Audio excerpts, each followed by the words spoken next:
Buenos días. Con este material audiovisual daremos inicio al curso de Inmunología Avanzada en su versión 2025, el cual forma parte del programa de estudios de la Maestría en Ciencias Biomédicas de la Facultad de Ciencias Químico-Biológicas, Universidad Autónoma de Sinaloa.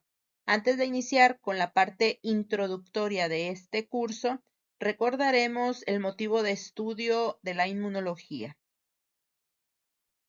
La inmunología es una ciencia cuyos inicios estuvieron estrechamente relacionados con los de la microbiología por razones obvias. Un microorganismo infeccioso que se introduce al organismo causa una enfermedad y a su vez desencadena mecanismos de defensa para resolver esa infección.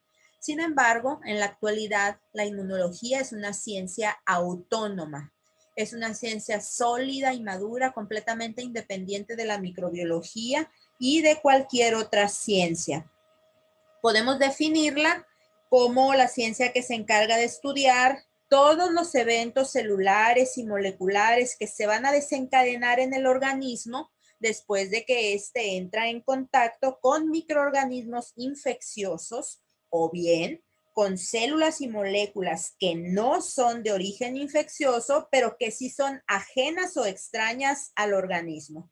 Es importante resaltar que los mecanismos celulares y moleculares que se desencadenan contra un antígeno o un agente infeccioso son exactamente los mismos que se van a generar contra células y moléculas no infecciosas.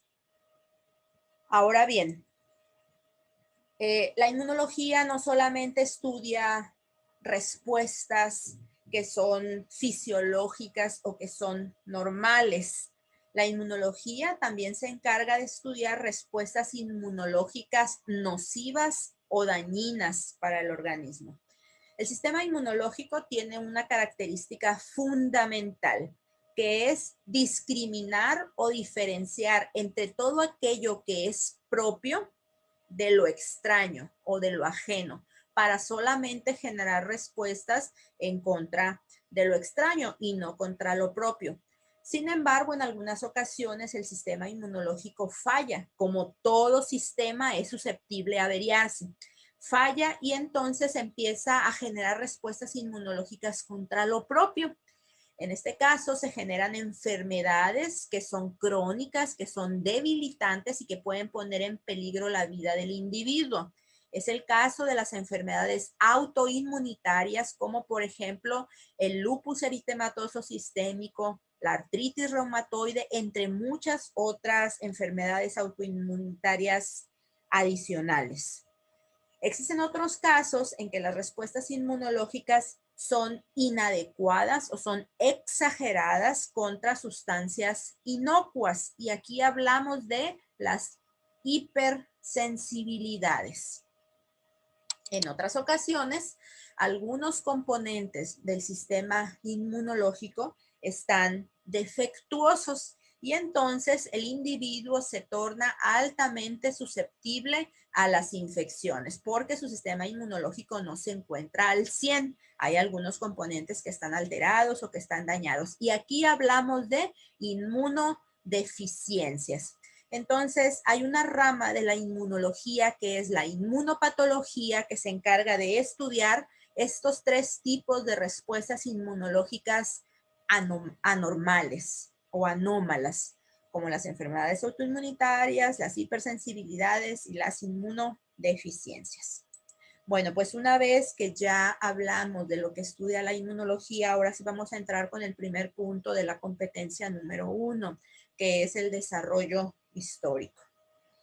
A lo largo de su historia, el hombre ha sido afectado en cuestiones de mortalidad por tres causas principales: la guerra, los fenómenos naturales, como por ejemplo terremotos, maremotos, huracanes, etcétera, y por las enfermedades infecciosas.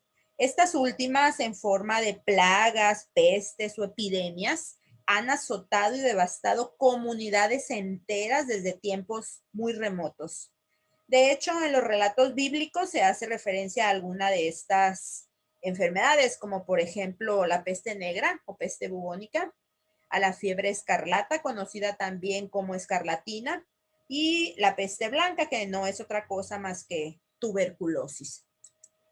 En los tiempos modernos, la humanidad no ha estado exenta de sufrir algunas epidemias. Por ejemplo, la del virus del Nilo, la de la gripe aviar, en la década de los 80, la epidemia del SIDA, en 2009, la epidemia de influenza H1N1 y pues actualmente la que estamos padeciendo.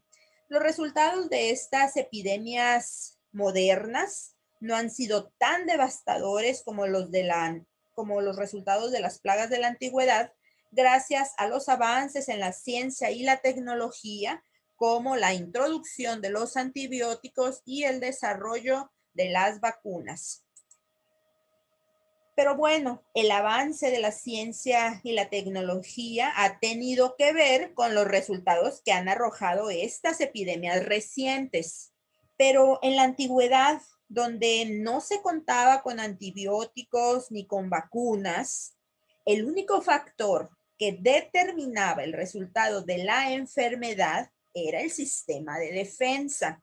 Y solamente aquellos individuos que contaban con un sistema de defensa eficiente eran los que lograban sobrevivir, desarrollar cierto grado de protección, y fueron ellos precisamente los que siguieron poblando al mundo, heredando ese eficiente sistema de defensa.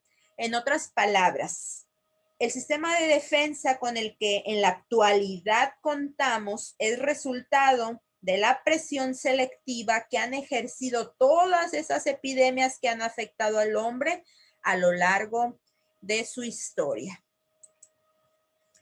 Ahora bien, la palabra inmunidad deriva del vocablo latino inmunitas, y en un principio la palabra inmunidad se utilizaba para describir cierto tipo de privilegios que tenían algunas personas, por ejemplo, los reyes, los burgueses, el clero, las personas que trabajaban para el gobierno, etcétera. Estas personas podían dejar de cumplir con ciertas obligaciones cívicas y legales, como por ejemplo el pago de los impuestos, en el caso de los varones, la realización del servicio militar, o bien eran inmunes a evadir la acción de la justicia cuando cometían algún ilícito. Algo similar a lo que ocurre en nuestros días con la mentada inmunidad diplomática, ¿no? Pero eso es otro tema. La primera mención de inmunidad frente a una infección se le atribuye a un médico griego llamado Tucídides. Tucídides por primera vez describió y registró de manera oficial una plaga. Esa plaga fue la peste de la guerra del Peloponeso, ocurrida alrededor del año 430 a.C., que afectó a Atenas y se extendió por gran parte del Peloponeso, de ahí su nombre, y mató a 2/3 partes de la población, es decir, de 3 individuos mató 2. Se cree que esta plaga fue especialmente letal porque era la primera vez que aparecía en esa región del mundo. Además, el carácter explosivo que adoptó el contagio impedía que los individuos desarrollaran inmunidad o protección. Las personas que lograron sobrevivir con la exposición repetida a la enfermedad lograron desarrollar cierto grado de protección, y de esta manera la plaga se volvió menos severa. Tucídides describió los síntomas de esta enfermedad. Los describió como una brusca aparición de fiebre muy alta. La lengua y la garganta de los enfermos estaba sangrante. La piel estaba roja y amoratada y estallaba en pústulas para finalmente terminar con la vida del enfermo. En esos mismos escritos donde Tucídides dejó plasmados los síntomas de esta enfermedad, También elogiaba la devoción con la que las personas que se habían recuperado de la enfermedad cuidaban a los enfermos sin ningún riesgo de volver a contraer dicha enfermedad. Entonces, Tucídides señaló en sus escritos que quien se recuperaba de una enfermedad infecciosa quedaba inmune o protegido en contra de ella y rara vez volvía a padecerla, aún y cuando estuviera completamente expuesto a dicha enfermedad. Fue precisamente cuando se observó que quien sobrevivía a una infección ya no volvía a padecerla que la inmunología nace como una ciencia o como una disciplina. Aquí cabe resaltar que estas observaciones ya se habían realizado desde antes de los escritos de Tucídides. Sin embargo, no quedó un registro oficial.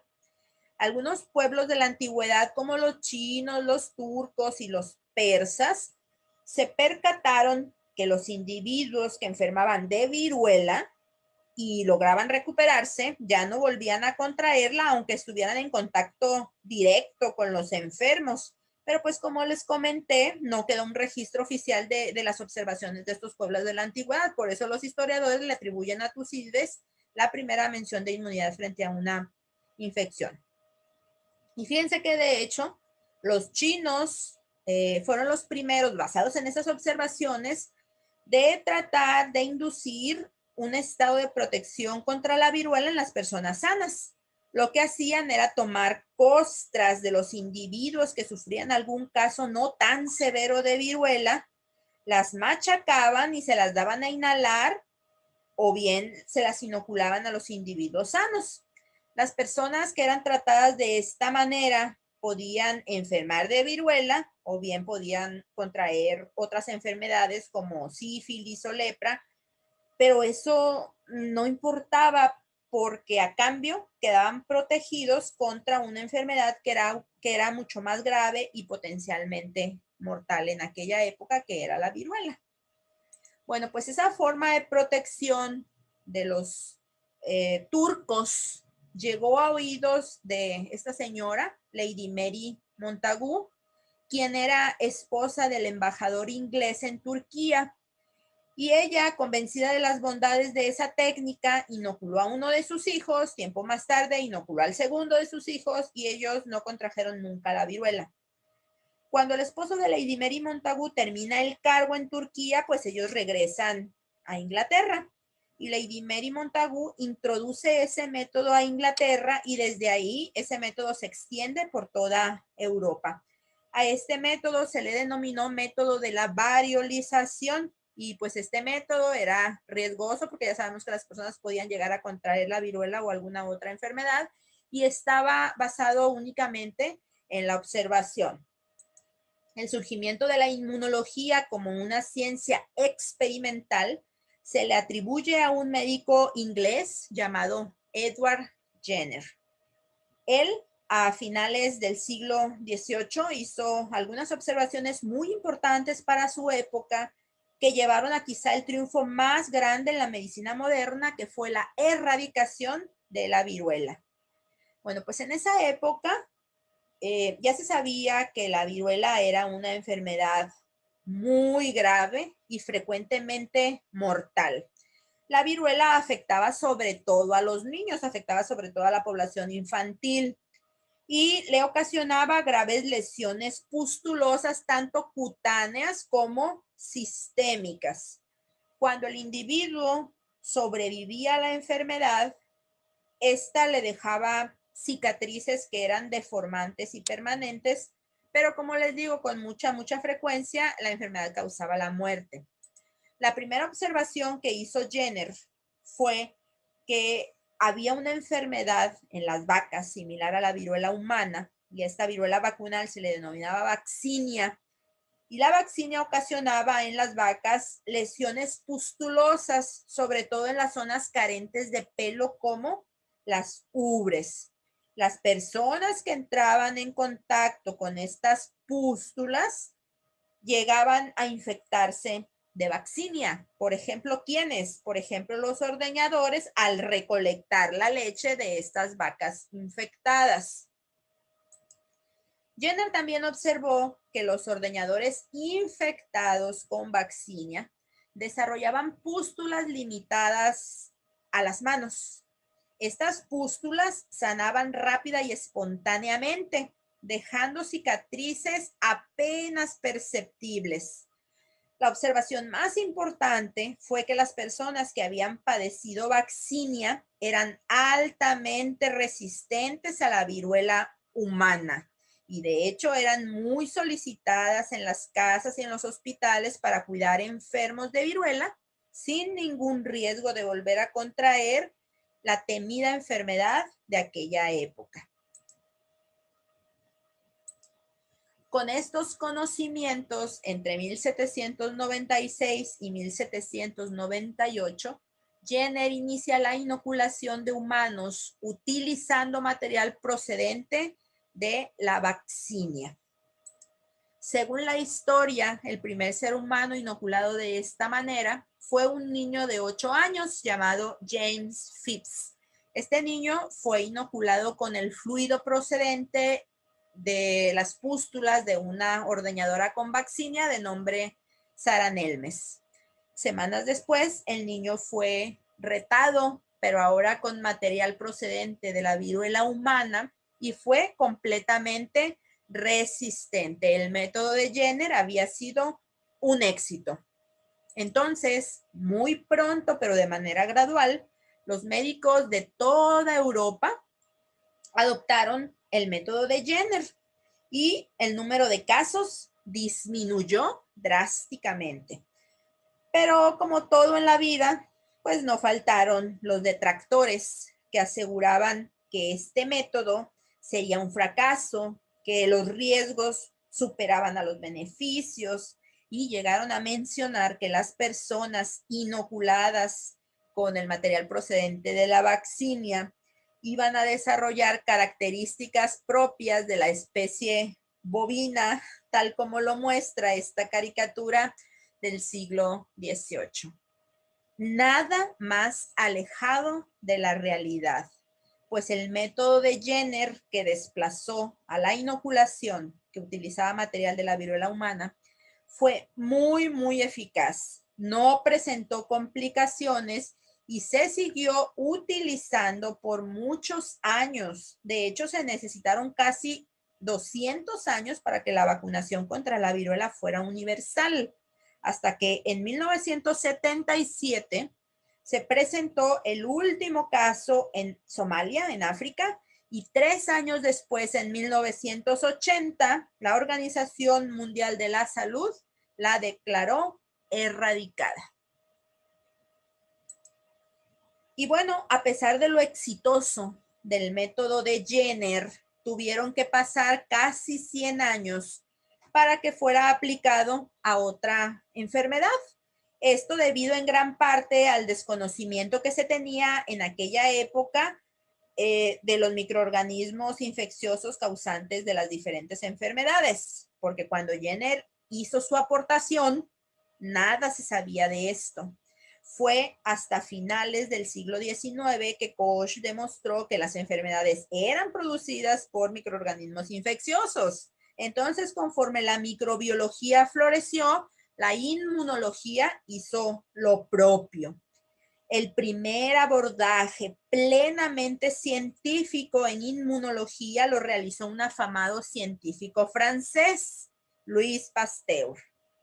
Él, entre 1880 y 1885, encontró la manera de disminuir la virulencia de los microorganismos infecciosos, procedimiento conocido como atenuación, la cual ha sido la base de muchísimas vacunas.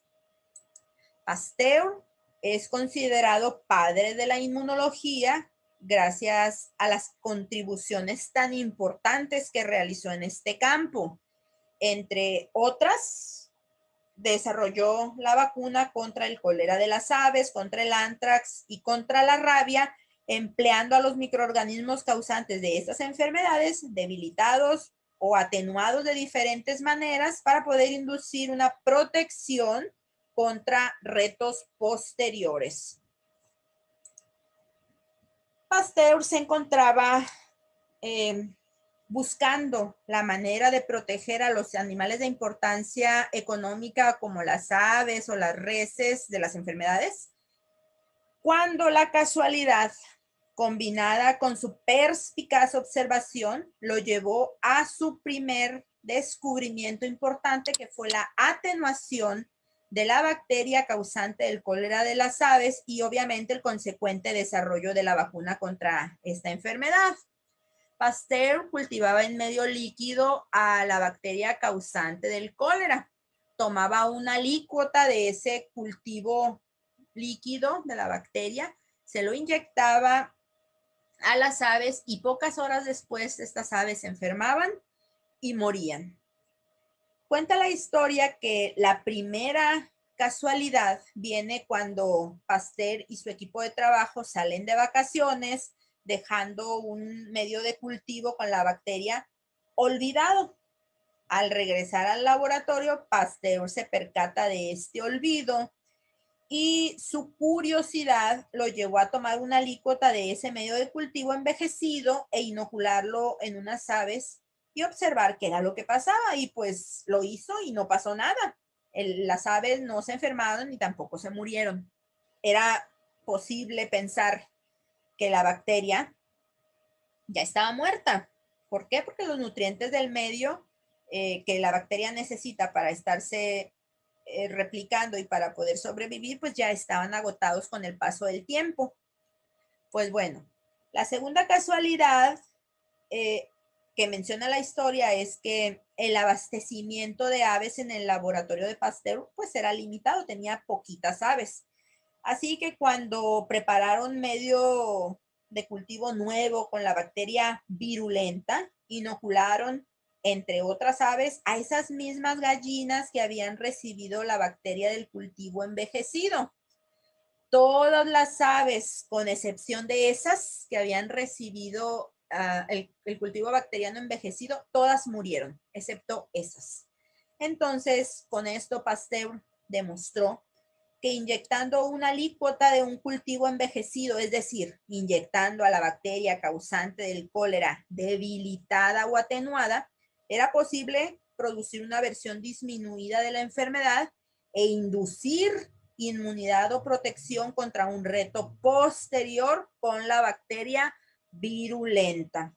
Y para quienes dijeron que estos descubrimientos de Pasteur habían sido fortuitos, su respuesta: en el campo de la observación, la suerte o la fortuna favorece solamente a las mentes preparadas, y evidentemente la mente de Pasteur estaba más que preparada.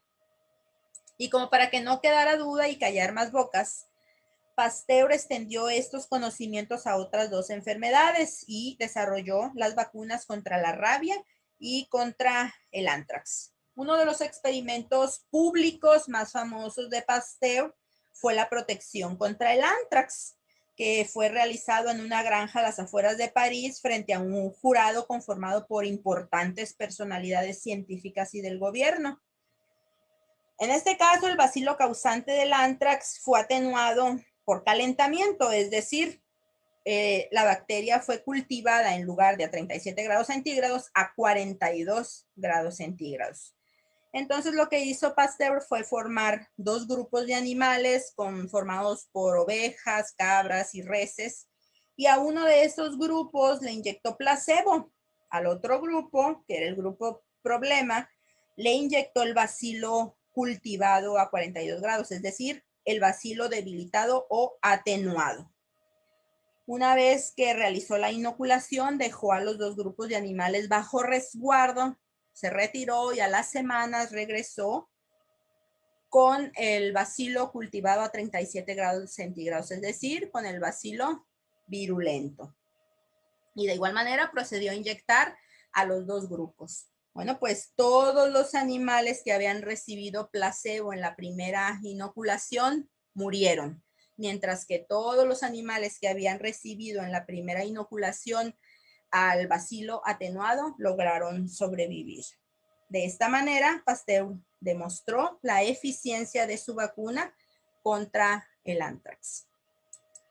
Con toda la importancia de lo anterior, la aportación más relevante de Pasteur fue el desarrollo de la vacuna contra la rabia, uno de los enemigos de todos los tiempos. Debido a que los experimentos de Pasteur eran del dominio público, un día llegó hasta su laboratorio una familia cuyo hijo había sido mordido gravemente por un perro rabioso. Después de mucha persuasión por parte de los padres, Pasteur accedió a la vacunación de este niño. Para la vacuna, utilizó extractos nerviosos de perros rabiosos desecados y envejecidos, salvando al niño Joseph Meister de manera espectacular. Como anécdota o como cultura general les cuento que este niño cuando creció fue el portero del Instituto Pasteur y se suicidó cuando los nazis intentaron profanar la tumba de Pasteur. Ironías de la vida, ¿no? Él vivió y murió por Pasteur.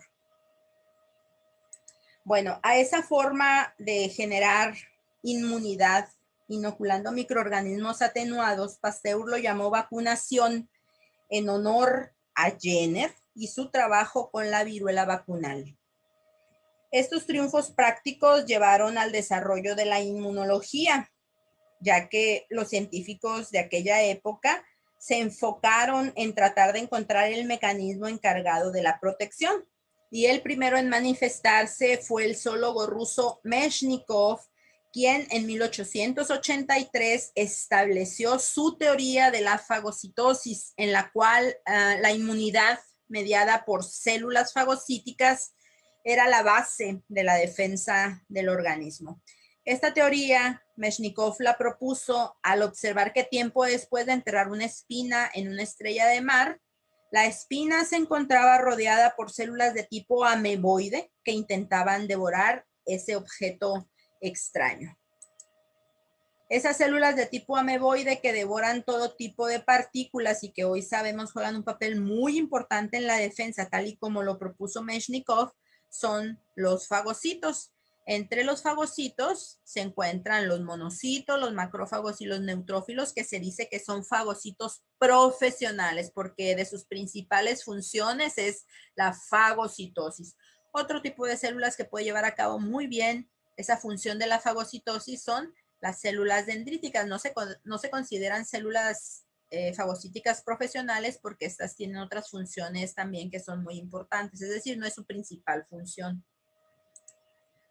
El proceso de la fagocitosis consiste en la ingestión de alguna partícula o de algún patógeno infeccioso al interior de la célula en una vesícula que se denomina fagosoma. ¿Y para qué se lleva a cabo su ingestión? Bueno, para llevar a cabo su degradación, para llevar a cabo su destrucción. Aquí vemos los fagocitos profesionales, los monocitos, macrófagos y neutrófilos. Pero ya quedamos que también las células dendríticas son células fagocíticas muy buenas, aunque no son profesionales. Aquí vamos a ver paso a paso el desarrollo del proceso de la fagocitosis. Como primer paso, o sea, lo primero que tiene que ocurrir para que se lleve a cabo la fagocitosis es la interacción entre un receptor que se encuentra sobre la superficie de la célula fagocítica con una estructura de la partícula que va a ser fagocitada. Después de esa interacción, el fagocito va a emitir prolongaciones citoplasmáticas, que son como estos bracitos que están aquí, que van a rodear a la partícula que va a ser fagocitada. A eso se les llama pseudópodos. Posteriormente, esa partícula va a ser ingerida y se va a encontrar localizada dentro de una vesícula que se denomina fagosoma. Ese fagosoma posteriormente se va a fusionar con los lisosomas y se va a formar una vesícula que ahora se va a llamar fagolisosoma.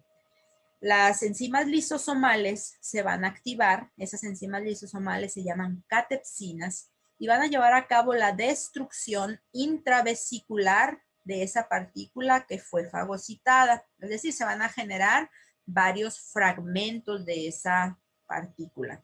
algunos de esos fragmentos se van a unir a unas moléculas que se conocen como moléculas del MHC, moléculas del complejo principal de histocompatibilidad, pero se abrevian como moléculas del MHC. Y entonces esas moléculas del MHC con el fragmento de la partícula van a viajar a la superficie de la célula y van a ser expresados en ella. Este es como un mecanismo que tiene la célula fagocítica para avisarle al resto del cuerpo lo que ella contiene en su interior. El resto de los fragmentos de la partícula fagocitada van a ser exocitados para ser eliminados del organismo.